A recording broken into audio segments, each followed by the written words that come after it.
আসসালামু আলাইকুম এভরিওয়ান। আজকে একটা মজাদার ডেজার্ট রেসিপি শেয়ার করব। আর এই ডেজার্টটির নাম হচ্ছে গিয়ে অ্যারাবিয়ান স্টাইলে ম্যাঙ্গো পুডিং। দেখতে যেরকম সুন্দর, খেতেও কিন্তু অনেক বেশি মজা। তো চলুন শুরু করা যাক। তো প্রথমে আমি একটা বাটিতে ডানো ক্রিম নিচ্ছি।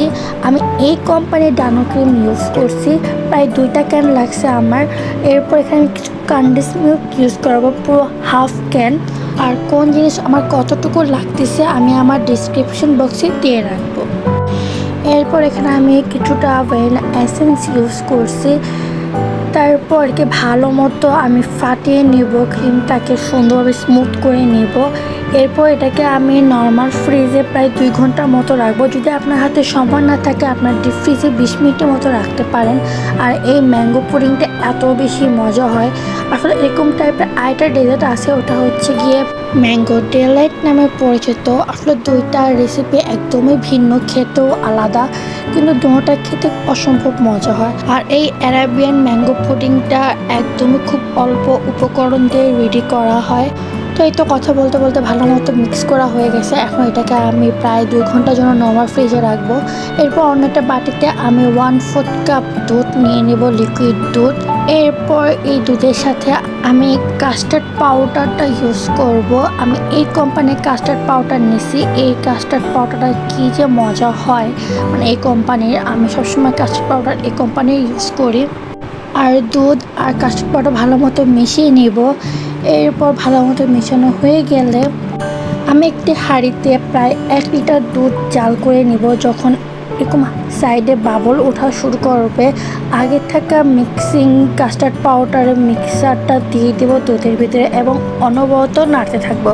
যদি আমি নাড়াটা স্টপ করে যাই তাহলে নিচে লেগে যাওয়ার সম্ভাবনা থাকবে। তো দুধটা আমি ততক্ষণ পর্যন্ত জাল করবো যতক্ষণ পর্যন্ত একটা ক্রিমি টেক্সচার না আসে।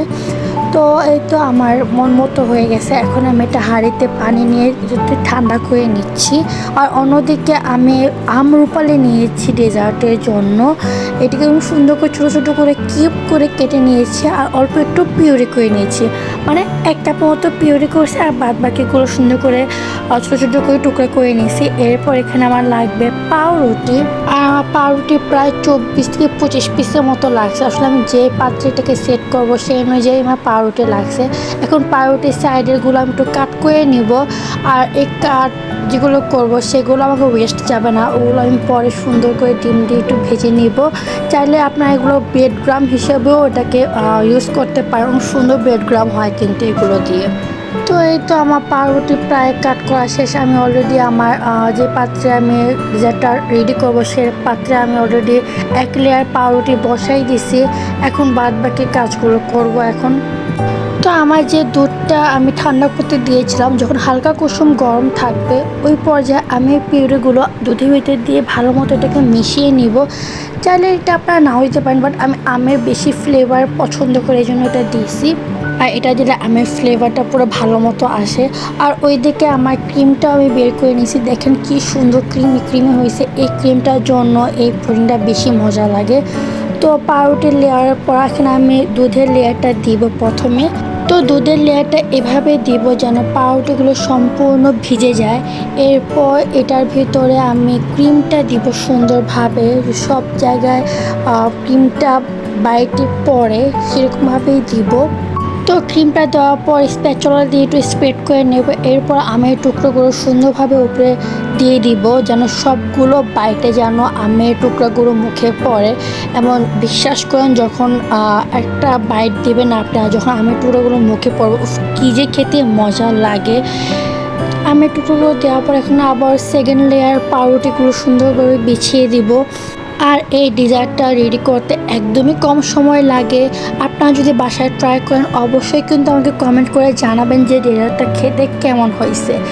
পাউরুটিগুলো দেওয়ার পর এখন আমি দুধের মিশ্রণটা দিয়ে দেবো সুন্দর করে। আসলে শেষের দিকে দুধের লেটা আমার একটু কম মনে হয়েছে, আর একটু দিলে মনে হয় ভালো হতো। এরপর ক্রিমটা সম্পূর্ণ দিয়ে দিব। ক্রিমটা দিয়ে একটু স্প্যাচুলা দিয়ে স্প্রেড করে নেব। তো ভাবলাম একটু ডিজাইন করা যাক। তো আমি এখানে কাজু বাদাম নিয়েছিলাম, আপনারা চাইলে পেস্তা বাদাম দিতে পারেন। পেস্তা বাদাম দিলে টেস্টটা আরও বেশি বেটার হয়, প্লাস দেখতেও কিন্তু খুব কালারফুল হয়। তো এখানে আমি সবগুলো কাজু বাদাম একদম ছোটো ছোটো করে টুকরা করে নিচ্ছিলাম, যেহেতু ডেকোরেশন করবো উপরে এই জন্যে। আর আপনারা আমার কাছে কী কী রেসিপি জানতে চান কমেন্ট করে জানাবেন, আমি চেষ্টা করব রেসিপি দেওয়ার জন্য। তো এই তো কাজু বাদাম কাটা হয়ে গেছে, এখন আমি সুন্দরভাবে চারিদিকে কাজু বাদামগুলো ছিটিয়ে দিচ্ছিলাম। এরপর যে আমের টুকরা ছিল কিছু, ওগুলো উপরে সুন্দর করে সাজিয়ে দিলাম। তো এই তো আমার রেডি হয়ে গেছে অ্যারাবিয়ান ম্যাঙ্গো পুডিং। এটা খেতে যে কি মজা ছিল। তো এটাকে আমি প্রায় ওভারনাইট রেখেছিলাম, তারপরের দিন সন্ধ্যায় এটাকে আমরা খেয়েছিলাম। এটা খেতে যে কি পরিমাণ মজা হয়েছে, আপনারা কিন্তু বাসায় অবশ্যই প্লিজ ট্রাই করেন। আর দেখেন লেয়ারটা কি পরিমাণ সুন্দর আসছে, মাশাআল্লাহ। তো আজকের মতো এই পর্যন্ত, সবাইকে আল্লাহ হাফেজ।